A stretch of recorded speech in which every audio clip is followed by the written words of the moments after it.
Hello, everyone. Hey, welcome to your lunchtime feed of money and mental health. This is Natalie Freeman. This is a Successful but Single podcast. And as you can see, I have a guest today, y'all. Thank you so much, y'all, who have been hanging in with me. You know, this used to be a weekly podcast, but like I said, success has gotten in the way of the single, so we need to do that first, right? But I'm coming on, and when I come on, it's at least once a month now, and I wanted to just make sure that we have quality content. Now that season 1, I think, was a success, highlighting the sensational stories of our unmarried professionals. Our season 2, y'all, we're going to dig into the but single. A lot of people questioned me and was like, why is it called Successful But Single? And I want to really delve into season 2 about how the but single is really structured around how we are whole, we're healing, we're on our way to standing up on our own, so that when that person comes, you'll be ready. You'll be ready because you've done the work. You can articulate your needs, your expectations, and your goals. And so we've had Outrage of the Oscars, right, was really the kickoff of our season 2.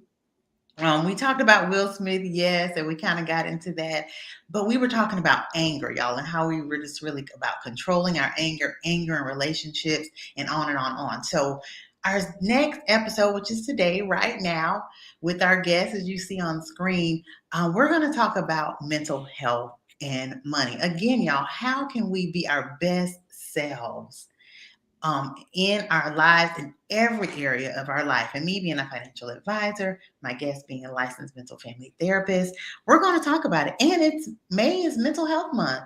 So come on in. If you have questions, please leave them in the chat. I will try to do both. Y'all know how I am with technology, but we're going to get right into it. So I'm going to introduce our guest, and then you can hear from her. So this is Ms. Sheli Aguirre. Did I say it right? You got it. All right. Thank you, Sheli. So Sheli, y'all, is the founder of Journey Forward Counseling and Wellness, and she holds a master's degree in psychology, specializing in marriage and family therapy, y'all, right? So we're trying to get the pros on the show in this season, right? Because we're trying to go somewhere. We're trying to go forward. She's bilingual in Spanish and works primarily with the workforce, addressing anxiety, burnout, stress, with a forward-facing approach, right? How we can go forward and get past all of those things. Her training enables her to offer individual psychotherapy, health and wellness coaching, and organizational training. So we're definitely going to get her information at the end of the show. So stick around if you want to utilize her services, right? I also neglected to mention that she is in the Tampa Bay area, but she is virtual too, y'all. So I think she can cover you nationwide. I'll let her get into that one when she comes on. But she's also an innovative leader here in the Bay within the behavioral health field. She specializes, again, in treating depressive disorders, anxiety disorders, trauma, stress-related disorders, eating disorders, y'all. Everything that you hear about when we're talking about mental health challenges. So again, during Mental Health Month, we are going to talk a little bit about mental health and money, but wanted to bring on a very well-rounded guest, again, who is near and dear to my heart. Every time we get together, we just kind of chop it up and chat it up, you know, as if we've been friends forever. She's also a mom, like I am, a single mom. So again, without further ado, Miss Sheli Aguirre, thank you for coming on the show. Welcome. Thank you, Natalie. So good to be here with you. It's been wonderful to get to know you and see all of your expertise in the area of money and financial services. So I love this idea of kind of marrying, right, Mental Health Awareness Month and then mental health and money, and how a lot of those stressors interact. So yes, thank you for that lovely introduction. I am just happy to be here and kind of share a little bit about, right, what is mental health, and then how does that apply in a little nuanced way when you are single? And so how can we support those individuals like us with mental health and with money? So again, y'all, thank you for tuning in. We're going to be talking a little bit about mental health and money. If you are married, stick around. If you are a man, if we start talking about things that are, particular to women, single women and money, still stick around, right? Because this can be of value to someone you know, someone you love. We never know when we'll end up in transition when we're married and then single, now married. So everybody tune in. Please let us know where you're tuning in from. We welcome your comments below, and we will definitely get to them in the segment. So we just kind of want to continue on. And let's just start with a very general information, Shelley. And let's just talk. Let's just talk how we do about, around coffee at Cafe Cali, okay? Yeah. We're going to be real comfortable. I know we all eating stuff today. But let's I just got talk. my tea today because I already had my 2 cups of coffee. I'm trying to slow I know, it down. right? Yes, I definitely have my coffee already as well. So now I'm on water. Y'all cheer me on. I'm really trying to do this thing right and keep my eating healthy and clean. So anyway, so yes, everybody's got their drink and we're just going to chat just like we normally do, Shelley. But mental health. So it's a buzzword now. We're all into mental health awareness, mental health disorders, anxieties, things of that nature. So give us a general definition of what is it when we refer to mental health. Yeah, mental health. And actually, I think that the term is slowly being updated to also kind of behavioral health, which includes, our overall health, including, substance use and different things like that. But mental health really is around our emotional, social, psychological well being. And everything that goes into that. So, what affects that? Oftentimes, it is a lot of stressors, how we respond to stress, kind of levels of resiliency, which we've learned that we can learn and improve, increase our resiliency to stressors.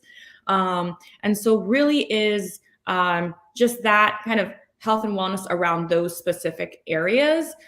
We know that it's very tightly connected to our physical health, right? Mm-hmm. It's in one body. We can't separate them. So that's overall, kind of our mental health, which we want to promote in the same way that we promote our physical health. And it is oftentimes neglected. Very happy that it's come to the forefront. As a silver lining during the pandemic. So excited to kind of jump in into there. You know what? I'm glad you said that you connected it kind of to connected to several things. Actually, our mental is certainly connected to our behavioral, our emotional, and our physical, right? So, if it's all in line or if it's all out of line, we know it and the people around us know it. And it can be triggered by so many things, right? Abuse, misuse, the pandemic, has caused so many stressors. So I'm actually glad in a way that the pandemic has brought a lot of the behavioral health and mental health advocates to the forefront, and then professionals that we can turn to, such as you, about how to deal, right? So one of the things, that the pandemic did also bring to the forefront was our economic system and what's going on, right, in our economies. People lost jobs. Some people actually started businesses, during, the pandemic, which was a great way to segue into something they wanted, but also called stress, right? Just so many stressors are centered around money. So, let's talk about that. What are some of the challenges that you've noticed or experienced or even had to counsel people through, whether it's the pandemic or just in general, around our mental health, and money? Yeah, absolutely. So we know that money can definitely be an additional, as you said, stressor, right? And so really, one of the things that I tend to work a lot with clients on is what is around, your locus of control. Okay. Mm-hmm. And so, I typically will, kind of draw a kind of target symbol and kind of say, what are the things that are outside of your control? What are the things that are in your area of influence? And then what are the things that are in your realm of true agency and control? And just to help them start to kind of think about that, kind of have maybe hopefully on their way to a perceptual shift. And so then when it comes to money, right, some of those aspects are outside of our control. And some of those aspects are very much, as you know, Natalie, within our control. That's And right. so then it becomes, what are the couple of things that you feel that you need to do, right, to then just regain a sense of control over the things that you can impact. Mm-hmm. But definitely individuals, I've seen them. I've worked a lot with the workforce. Some, even though we know and we've heard that it is kind of a workers or a workforce driven environment right now, we still have individuals that are struggling financially. We still have individuals that feel that they're somewhat stressed or trapped in their work environment. And it's been really interesting to see the new stressors that have or the new perceived stressors that have come out with working from home. And so speaking with individuals, right, that have felt stuck in their home, stuck in this work, and there's pros and cons to that, as we know. But then having a lack of movement, right, having not leaving their home, and or the stress around re-engaging in society is something else, right? Going from a real true perception and I think actually real threat for the past 2 years of you can't leave your home, to now go back and jump in. And so our brain and our system, it takes some time for some more than others. So a lot of items and themes around that. And I'm glad, we're kind of addressing this in tandem, because I say that a lot, of course, being a financial professional, that in the market and when we're investing, there are things that we just cannot control. Like the money is going to go up and the money is going to go down. The market is going to go up. The market is going to go down. And that causes stress, because everyone loves to gain, right? But nobody loves to lose. But that is a part of, the process of investing, your money. And so, I'm glad that when, you're talking to people too, that we have to identify, y'all, that there are things that we can control and there are simply things that we don't have any control over. Can we control, what we invest in and what you don't invest in? Yes. But at any time, there is still so many stressors around. Am I going to lose my money or am I not? How am I going to get the money back? Or what if I don't even have any money to invest? So many stressors. So I'm glad that we can, point people, and I'm glad that you go into the workforce. I don't think that people realize how much pressure, exists in the workforce, and trying to deal with conflicts and trying to, conflict management and resolution, and just really coming up with solutions to deal with it all. So good afternoon, everyone. If you're just coming in, I am here with Sheli Aguirre, licensed mental family therapist, and we're talking, y'all, mental health and money.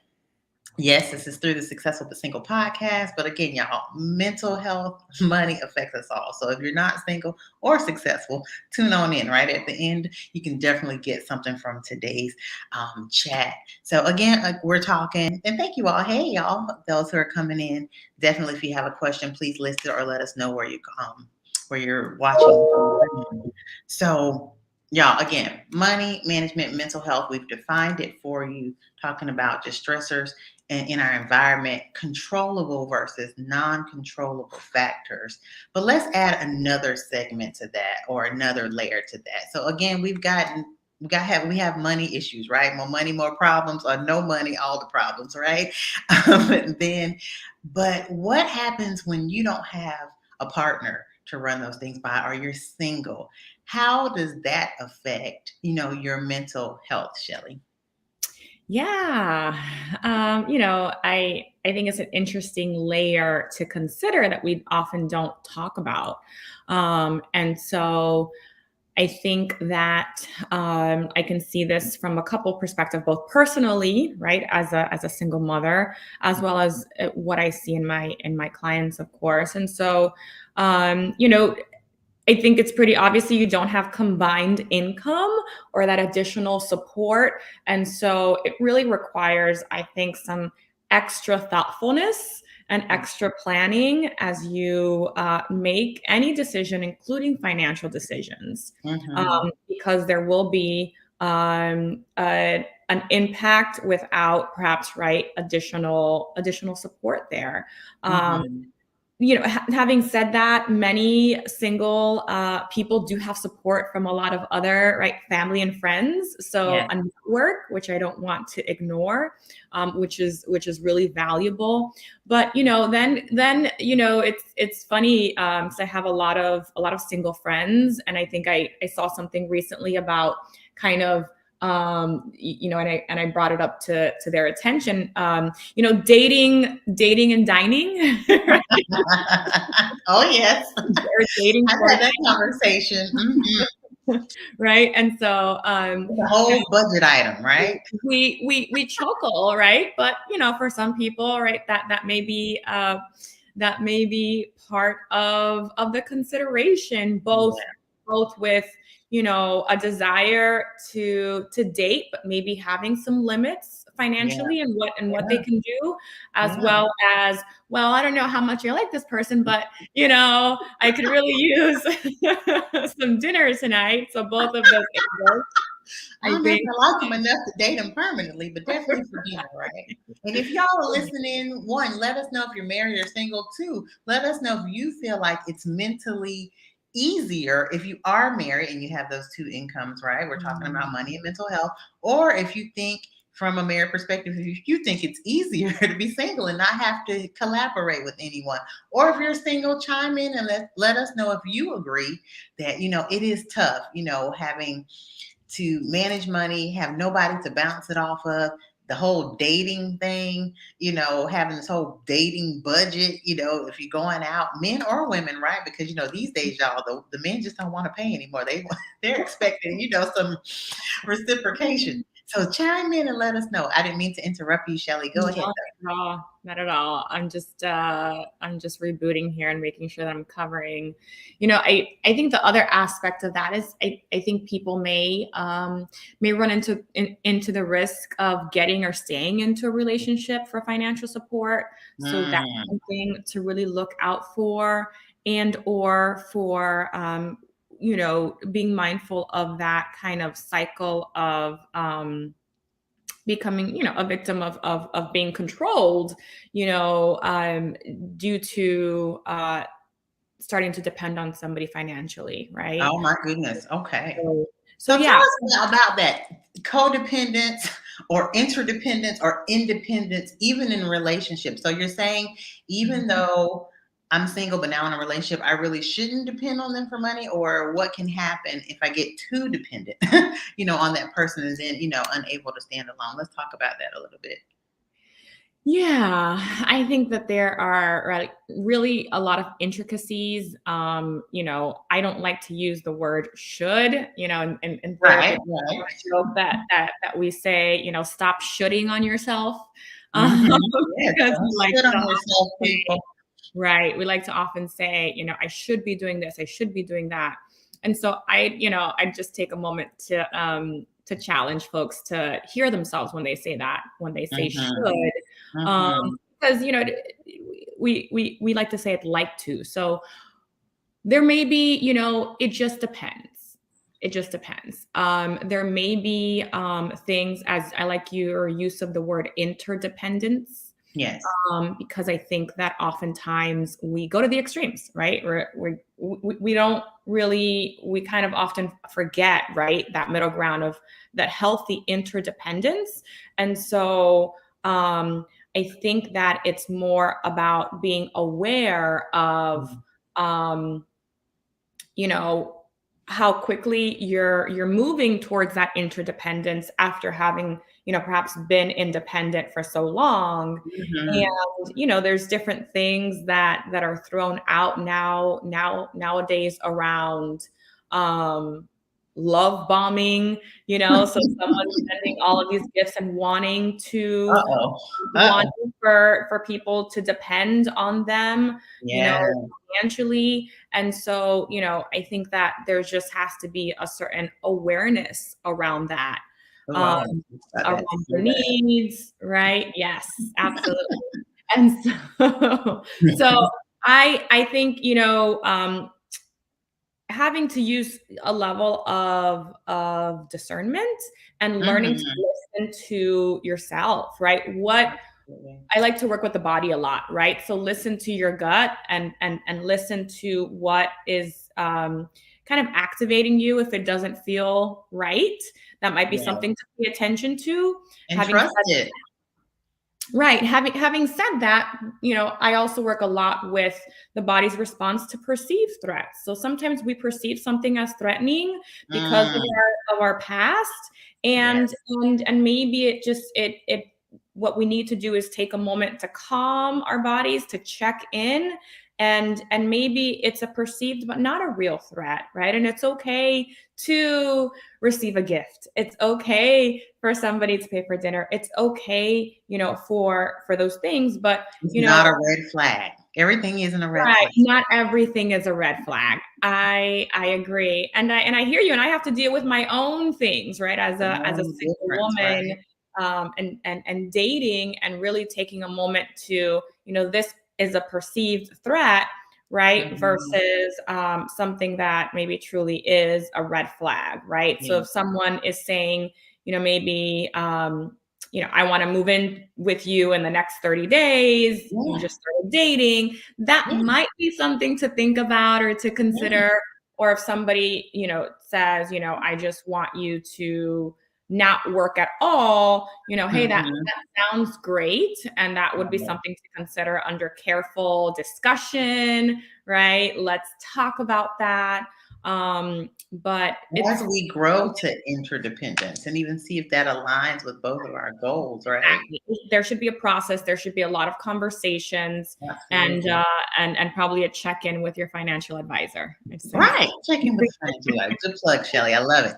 Now, let's take some of these comments because even Corey said here, I'm single and I'm thankful to be very independent. However, I sometimes think I could be further if I had a like minded partner to really combine my finances with, right? I mean, it's not really about depending, it's just about growth, scaling. It's about, and I hate to use all these business words. I mean, but relationships, marriages, they're a partnership, but sometimes, like you said, two is better than one, right? If we can double that budget, then we can probably double, some things we want to do. Especially, I love what Corey said there, especially if we are like minded, right? So sometimes you kind of miss that, having that like mindedness to connect with, to do things with. And then let me see. Paula here was saying that she is single, but sometimes men expect women to pay for everything, and so we have to ask ourselves, women, and we're talking about money, mental health. What does that do for the mental health of a man if we aren't willing to be giving? I'm not saying that that's right or that's what we should be doing. I'm just saying having communication, right, and just being considerate. If men are always paying for things, and we know that that's a budget, Terry item. And do they have enough budget to always pay for us? Is it right for them to always pay? Or should we share if we care, right? So just things to consider. And then Tiffany Rucker says, she said, from a married perspective, excuse me, it's important to point out that both partners are on the same page as it relates to finances because it can be tougher to manage. Oh, that's good too. So again, we going back to that like-mindedness, right? So two is not always better than one. If one is the spender, the mega spender, and then one is the mega saver, you know what I mean? And neither are bad. You just need to know your partners, right? And know, how to deal with those. Did you want to add anything, Shelley? No, I think that's great, and that makes a lot of sense, and that goes back to the topic of kind of that interdependence, Yeah. right? And so it does get complex. I have friends that work with married couples, and with families, and I'll tell you, it's more complex when you have more people in the room. So there's definitely Absolutely. can be more support, but there can also be, right, more complexity involved. Moving toward the same goal. Again, not just married or single. Yes, this is, the single relationship podcast, but then also because Shelley, being a professional who works with behavioral health in the workplace, right? Even partnerships, right? Businesses, having to budget. What are we going to do for the next level of services? And then even just having a team working, on a team and trying to work together again, all, again, can be complex, right? Wow. So, There is um, one thing that I will add on there, Natalie. I think please. you mentioned this as well when we were chatting at the coffee house. And I think that you do an annual financial check-in, right? I And do. that's the goal Yes. to do that. And so, are we doing that in our relationships? Are we Mm, doing that in our marriages, right? come Just on. as you have usually in the workplace an annual review, and that's a great Yes. moment to reflect what's working, what's not working, what do we want to adjust, what have we achieved so that we can celebrate. Um, Mm-hmm. and so that's really important to do. And so that's one of the things that I encourage, anyone that I work with to Yes. do in their marriage. I often do some values work Yes. around what are your values, what is your vision, for what you're working towards and how you see yourself. And so I Mm-hmm. think whether especially if you're single, you need that. If you're married, you would want that to be aligned as well. Absolutely. So I just would encourage folks, right, to have that annual check-in, right, both financially with their vision, their mental health goals as well, Mm-hmm. align with where I want to be, because it's going to affect your stress level, right? If depending Mm-hmm. on anxiety, on how aligned you are with your Absolutely. values. Absolutely. So I think that that's important. That is so good, y'all. Again, yes, as a health professional, we are required by law to check in financially, right? To have a financial check in with our clients. And I mean, how important, or is it more so important to have a mental health check in, in your relationships, even as a single person, to have that mental health check in with each other? Where are our goals aligned? If they're not aligned, how can we get back into alignment? Even as a single person, we need to check, am I still being myself? Am I doing things for others? Am I spending money on others just for them to like me? That love bombing, I really wanted to go back to that. Is that like a form of manipulation almost? Love bombing? I'm not So trying it to can be asking. asking for a friend. Asking for a friend, kind It can be used. I think any term can be, right, taken out of context, exaggerated, or overused. And so I of. want to be careful with using that. And so, the term love bombing has a negative connotation. Oftentimes it happens at the end of a relationship Okay. when one of the partners is trying to get the other one kind of back, and you see that Okay. uptick, right, of sending the flowers, buying the gifts, and doing all of these extra things, right, to try to re-engage the person. And so when it's done with that kind of intent is when we call it love bombing. But it can also Okay. happen towards the beginning of a relationship, right, and Yes, just it can. you It has. know yes, engaging that person. It really more involves, when we have a negative connotation around it, the intent, right? We don't Okay. want to discourage men or women, right, single or married, to not be generous, right, to not send flowers, to not do those things. Please do. Please continue. Keep it coming. But what's the intention, right? Yes. And so, Okay.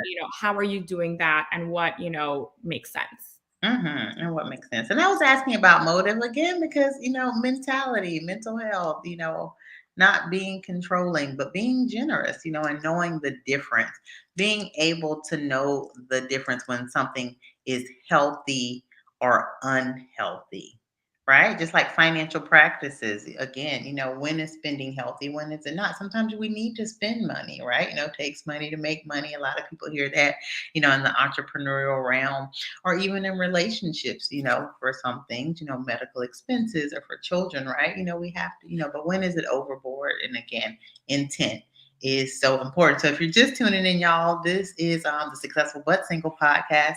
I have today with us Ms. Sheli Aguirre. She is a licensed mental family therapist, and we're talking about mental health and money because May, as you know, is Mental Health Awareness Month. So again, we're just talking defining mental health, money and finances. Is it better to be single and have some money, or is it better to be single, have no money, but nobody to make decisions with, or is it better to be married? We're not saying one is better than the other, y'all. We're just chopping it Right. up And thank Right. you all for being on and sharing your various, opinions. Again, going back to our chatting and our comments here, Tiffany endorses check-in. She said, she and her husband check in monthly. And that they ensure that they're on the same page. And that is so great, Tiffany, because even in my profession, I'm finding that people get married and never have financial conversations. That's like scary to me. Or they've married and they haven't had one since premarital counseling because that's the only time it came up. Mhm. So y'all, again, check in with each other, have a conversation. It's better to know than to not know. I always say, I tell my people, tell me everything. I don't care how scary you think it is, and we'll get through it together. Again, that's why we're bringing in the professionals to kind of help us wade through this kind of stuff. That's why we have Miss Sheli on here, y'all. We're talking about mental health And and kudos, months. yeah, kudos to Tiffany. I love that. Keep it up. Yep, you are right. Money is the number one kind of disclosed cause of divorce that's Right? reported. And so just like you have those, I love that you said monthly, right? Those monthly financial check-ins. I think that it's important to have just tracking in general, right? Tracking across all of our goals, right? Financial, Mhm, mhm. physical, social, emotional things that we're working on, the relationship, which usually lands in that category, our friendships, right? Yes. Checking in there as well. And so you can scale that back, right? Obviously, we want Mhm. that annual, larger scale check in, but I'm pretty sure everyone hopefully has a budget that they check in with, every month, every week. Some people check their bank accounts every day. All of those things you can, and maybe interesting to do or to explore. Also on an emotional, mental, psychological basis as well, Mhm, right? mhm. What's how am I feeling? What's contributing, to my wellness? Checking in, right? Monthly, weekly, daily. I actually have so a couple of thoughts come to mind there. I try to check in now with, you know, um, how activated am I? What are the things that are kind of contributing to my anxiety right now so that I can take a moment to pause? And So that's good. a Yeah. little bit of work, right? It takes a little bit of work, takes a little bit of time, but that's part of kind of the forward facing approach, Natalie, um, Yes. that I work with. And oftentimes there's things that are happening in the present. Like, for example, I might feel a little anxious talking here in front of folks.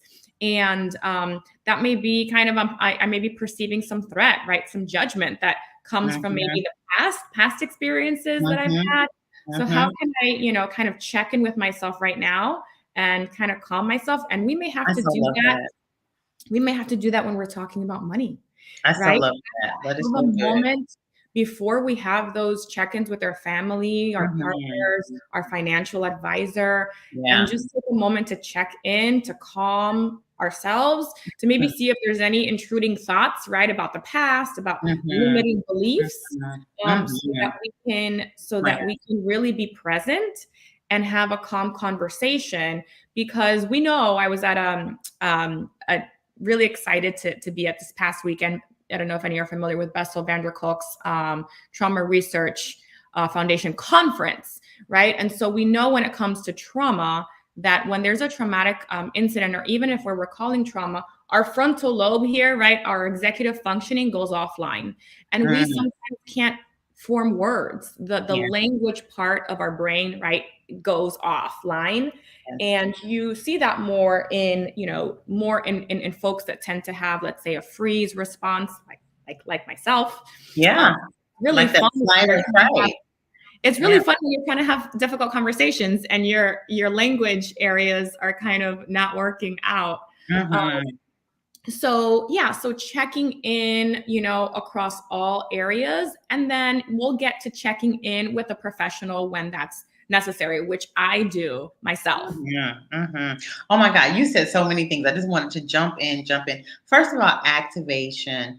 Just having a moment check and see what is causing me anxiety, what are my triggers, what can I do to allow those things to subside, right? Because y'all, so many times that even forms around money, right? That's why I really encourage people to come up with some type of financial plan. And again, this is not a definite prescription, to have a 30-day budget or um, uh, a midweek, a 14-day budget, or even checking the bank account daily, right? But if you know you, and checking that bank account every day is going to be a trigger of anxiety to you, why not come up with a plan? At least, start out with a 7-day plan and then increase it to a 14-day plan and then increase that to a 30-day plan so that you're comfortable in knowing what's going on in your life. I mean, I think this is kind of the same as what Shelley is talking about. Doing something, first of all, just getting to know you, being okay with really knowing who you are, what triggers you, what kind of traumas in the past, even around money, y'all. Did you grow up poor? Did you grow up with so much money and then you transitioned into college? You went through that college beanie weenie oodles noodle stage and you didn't have the money, y'all. Those are all triggers and those are all things that can cause, mental anxiety around money. Either going from none to a lot and then not being able to budget it. So many people in your pocket, so many people calling you now for favors. And so, first, being able to know yourself. What's your capacity? How do you manage money, and being very truthful about that? And is checking the bank account every day a trigger for you? Okay, create a plan, and so you'll know how much you have, whether if you're a spender, you're going to have some help. You may need a coach, you may need some accountability, you might need a financial partner, you might need your husband or your wife to check up on you and to say, hey, you're spending too much or whatever you're comfortable with, y'all. But come up with a strategy that's going to allow you to reduce your stress. Because guess what, y'all? Now in this season with wars, pandemics, and if you already don't have a plan in place and then you add these things on top of that, guess what it does to your stress level? Guess what it does to your anxiety level? Guess what it does? You know what I mean? Is it triggering a time? Somebody told me, like, what we were going on with the stock market and stuff like that, it triggered something back in their past where the stock market crashed. They were older, of course, where the stock market crashed when they were younger and they were poor. And so they really got really tense about what's going on now because they thought it was going to be a repeat of that cycle. You know what I mean? And I said, that is good to know as a financial advisor. That's good to know that that's where you went back to. So I can be a little more compassionate on what we talk about or how I talk about it or how I even talk to you about money in general.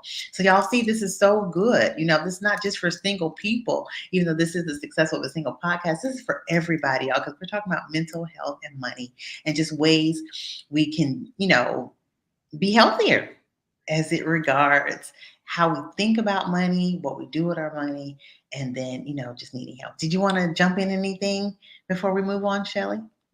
No, I think that we'll get to it in just a second. So I'll hold off to your question. Okay, well, we'll see. If I don't, let us know. So we're going to just kind of drill down, y'all, a little bit because we've defined mental health. We've talked just about the stressors that can arise between dealing with your money, right, and mental health.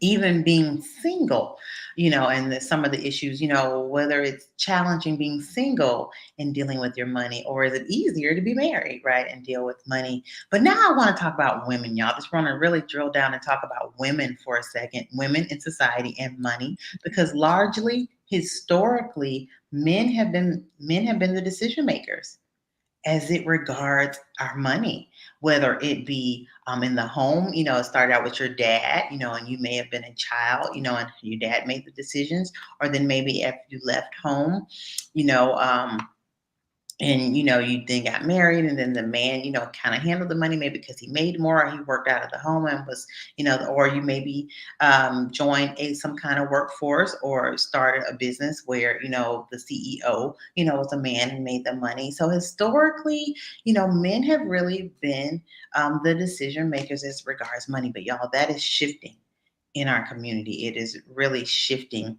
But what I wanted to ask Shelley, do you find or have you found that women are afraid to talk about money, or have you, just, or if so, because that has been our history, how would you suggest that we deal with that fear? Yeah, that's a great question. Um, I think that this is very relative, right? So the answer that I may get tired of is it depends. So I do that a lot too in this definitely, arena, so it's okay. Go yeah, go for good, good. So definitely, we know, as you mentioned, right, that historically, right, women have been left out of financial conversations, and so there is a lot of that kind of those generational values passed down around, women not being involved in finances. However, we also know that, right, in the 70s, there was a revolution, and we have seen a wave of feminism, right, and equal rights, and women really advocating for themselves and speaking up. So I have an array of clients that, some that feel really confident, talking about money, who make more money than their partners or than others. And then, I have women that are much more timid on the topic. And I think it really, your second part of your question was, how do we deal with it? And I think this it. It very could well, be right? fear on either side, right, Shelley? And I'm going to let you get back, I promise. Yeah. But it could be fear. I make too much money, somebody's going to take advantage of me. I Mhm. haven't really made the money. So, can I speak out about sharing finance or even having an opinion about how we come together as we grow, right? And interdependent. Mhm. Mhm. Or, and it could be so many things in between. Or, my dad or my husband did everything. I don't even know the bank account number. So it could be, but however, they are all rooted in fear. And so to me, the question would still be the same to you. What can you, as a family therapist, help us with, or what are some resources or methods we could use to overcome fear? Yeah, yeah, great question. So I think that when we talk about kind of stress and fear, those are very natural responses. And I'll keep coming back to this, to kind of perceived threats. Mhm. And so as we work with those, my my way of doing that in a forward facing way, without having to necessarily go back and deal with all the childhood trauma involving that. How can we work a little bit in the here and now with our fears? Is really number one, learning how to have a moment where we can relax our bodies, right? And I have a few techniques that I work with clients on. So, it's breathing, it's, relaxing, your face. We often constrict and are all very tight. And so learning how to, have a couple of moments where you can relax your body, and Mhm. then we can look at, what are those fears around.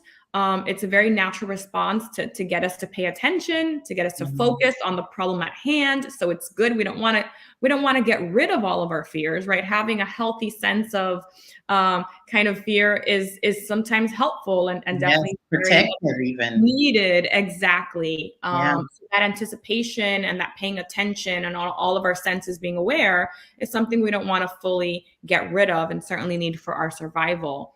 So Mhm. really, it's more so around then that second piece is, um, what are my perceived threats here, and how do I check on those, right? Mm. And a lot of that will have to do around education, right? So how do I even the playing fields? How do I check my thoughts and my beliefs around education, financial education in this case, right? So for example, you're correct. I've met a lot of people, and certainly men who don't want to get taken advantage of, right? And have been told from their families and fathers and so forth, right? Watch out, right? Don't let women take advantage of you, right? Mhm. And then that becomes a kind of something that they fear. And then on the other hand, right, perhaps as you said, others, both women and men, not sure how to have that conversation. So it really starts by, I think, once you're able to find a calm space for yourself, so that you're not speaking from a place of where you're anxious or really activated, having those open conversations based on kind of fact and Yes. education. And how do you check those thoughts? And Mhm. then once you do that, what are your values? What do you want to move towards? What are those goals that you can then discuss so that you can move more intentionally? So those, I don't know if that answers your question, Oh, Natalie. absolutely. And this is so good for me, again, as a financial professional, because people come in here tense. Whether we're talking to married couples, right? Because they're mad already because somebody spent all the money, you know what I mean? Or a single who is afraid that, they won't have that partner to grow with, and be able to double their finances. Or people come in here very tense. So understanding what can get people to a neutral place, like you said, that won't activate them or make them anxious, will help them be okay to talk and know that this is a trusted space, this is a safe space, and that, we're here though to provide solution. It's not here to, rob you of anything, but really to empower you by educating you. And y'all, if anything, I'm an educator at heart. I will share with somebody 100 times on any financial principle, because I think the more we know it and the more we understand it, the better we're going to believe it and the better we're going to behave it. And I mean, behavioral health is so important, y'all, even in the financial arena, y'all. So I'm really taking some notes, even personally, because I want my people, my clients, my friends, whoever come in through the door, I want them to know that this is, a neutral ground, not a ground of judgment, but it's going to be a neutral ground to discuss your money. So even you sharing right now, Sheli, is very helpful to me, to make sure I position my clients mentally to be okay to Yeah. talk about these things that could be stressors. Absolutely. And then just a couple of things that came up for me as you were saying that is, you know, um, we talked about healthy fear, right? And so sometimes that fear protects us. And so I think one of the question is, might be, how is that fear, right? How is that fear, as I would say in internal family systems language, how is that fear part of you, right? Because we all have different parts. How is Mm. that protecting you? And how do we keep the protective part, but maybe is there a part that is not helping you? Well, this is so How do good. we how do we address that part of that fear? We don't have to get rid of all the fear, right? Mhm. The fear is there to protect you, and so that part of you is good. But how do we, work with the part that perhaps fear is not aware that it's harming you in? Because I think Um, one of the first things you said there too was that, you know, feelings, emotions are normal. And we have to be okay that knowing that these are normal. We don't have to stifle them. We absolutely. don't have to push them under the rug. It is okay to express them. I tell people, come in here and say whatever you need, feel however you want to feel, because it's normal. But then help us navigate, like you said, we don't want to get rid of them. Absolutely. You know what I Yeah. mean? And so So, walk us through that, unpack that a little bit about, how to guard what is good, and then be open to, I don't know how you would say it in, you know, therapeutic language, you know, being open to suggestions that's going to help us manage our fear. Y'all, this is so important, y'all. We're talking about money and mental health. This is Natalie Freeman. I'm with our guest today, Sheli Aguirre, and we're talking about money and mental health, y'all. But you just don't know if people come in afraid, and I know we've kind of parked right here on fear, but if people come in here afraid, they're not going to do business. They're not going to be open, and they're going to feel very challenged, even if I feel like I'm just educating. So can we unpack that a little bit more about how we can, know that fear is okay, and really even how to determine what part of it is healthy and then what part, can we possibly. yeah. Yeah, I'll try my best. here. So, You're doing great, Shelley, by the way. You're doing great. our feelings, right, are actually very, very functional. And so if we go back, right, to ancestors, right, and cavemen and all of that, all the way back, our senses, right, and we have to say we actually feel with our bodies first. We have, we sense things with our body, and that's why they say kind of the first brain is in the stomach here. Mm. And then we have our reptilian brain that actually sends our our survival responses before we can even realize it, right? Our body gets activated and then we think, right, what we're going to do. So there's no bad feelings, right? Feelings are not good or bad. They're just feelings. They're like water. And they're all very functional initially. Okay. So initially, right, if we're driving, right, and a car pulls out in front of us, right, it's very good and healthy for our body to wake up, right, to have a sense of increased energy activation, or what some people would say is a start of maybe feeling a little anxious, right? Or our pupils dilate, our heart rate increases, and we become really aware, right? So that part is fine and good. And so I would first just invite those that are listening and watching to notice the functionality of our feelings, and perhaps enter, if they can, start to explore some non-judgment when it comes to the feelings that come up. Problem typically comes when we stay stuck in those feelings, right? So feelings are actually meant to move us forward, is to move us towards action. Okay. In that same example that I gave, right, a car pulls in, we're going to be active, for a couple minutes, kind of a little bit hyper vigilant, if you will. And that's very functional. That's very good. But then after those couple minutes, when we notice, oh, things are okay, those kind of feelings should start to subside. And what we call the wave of feelings, we should be able to let that flow through us.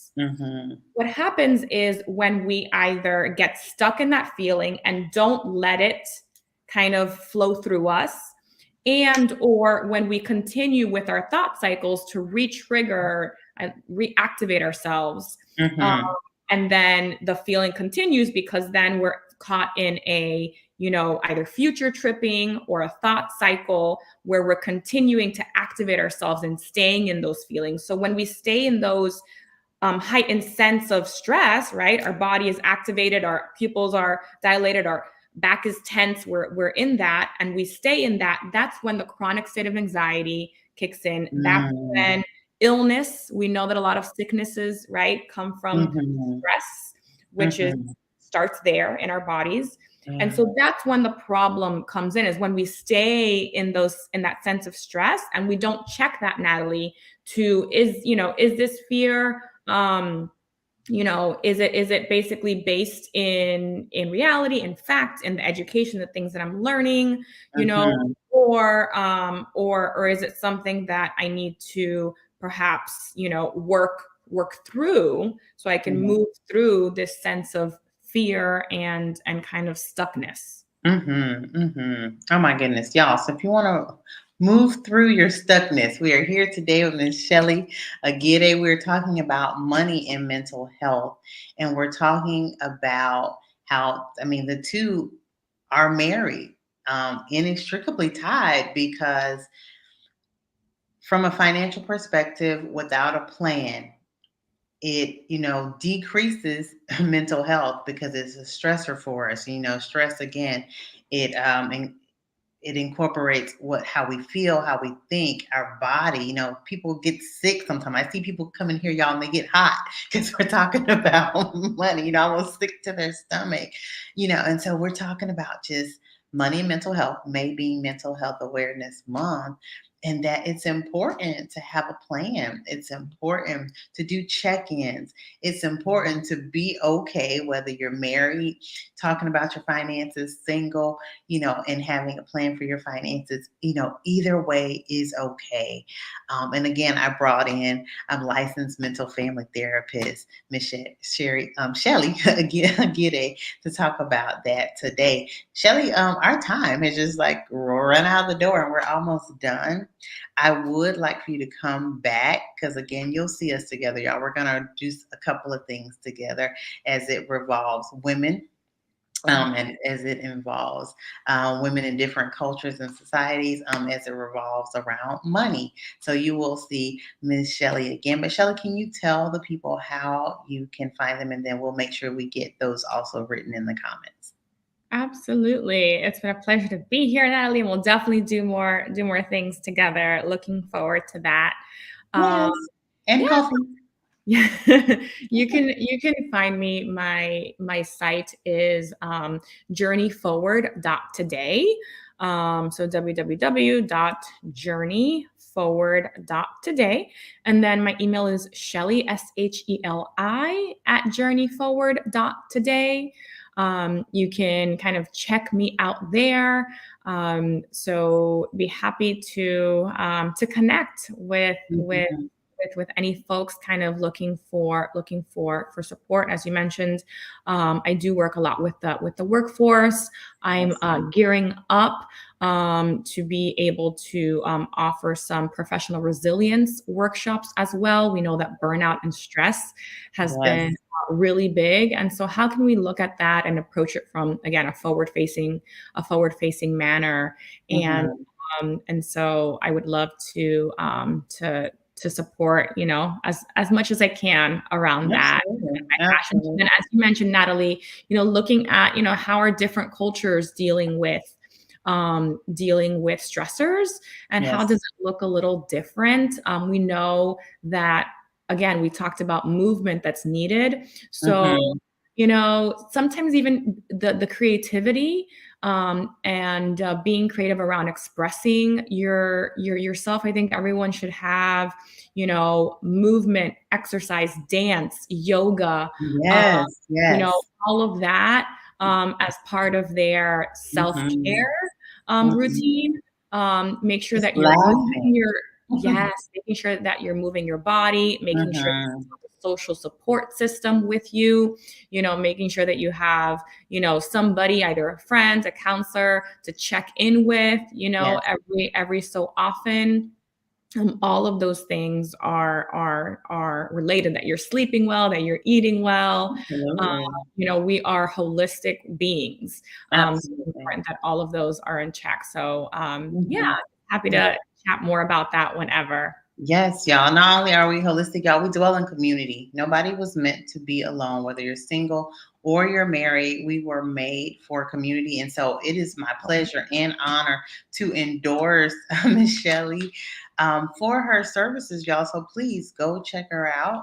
Make sure that you understand what her services are. Again, she can, again, family therapy, again, working in the workforce. So if you have a business and you want to bring her in to your business for your team, y'all, I mean, how much more productive and profitable would your company be if you had your team, just moving on together in tandem, in community, great mental health, getting up and dancing together during lunchtime, laughing and joking, releasing those endorphins and just going on, for the rest of the day, right? So y'all, again, make sure you follow her, know what she's doing. Reach out to her if you want to even leave some questions after. If this is a replay, hey y'all, thank you for watching it live or watching the replay. Please make sure you put your questions in. You can tag her, or we'll make sure we get the question to her. And Sheli, please go in and when we finish this live, please go in and make sure you put your information at the bottom as well, y'all. So this has been the Successful but Single podcast, y'all. May is Mental Health Month. Mental health, y'all, important for us all, whether you're single, whether you're married. We are relational. We are in community here for you, y'all. So we decided to come in and talk about money and mental health. So until next time, y'all, we will definitely check you out later. If you're just tuning in, go back to the beginning. We're going to stop this broadcast in a second, but you want to listen to this and you want to share it. And also, please support Miss Sheli. Have her come in, make your life great, y'all. We're going from good to great together. Okay, that's what it's all about here. So we will see you next time. And thank you again for tuning in. Thank you, Miss Sheli. We appreciate you for being here. Of course, my pleasure. Hope to connect with you all soon. Take care.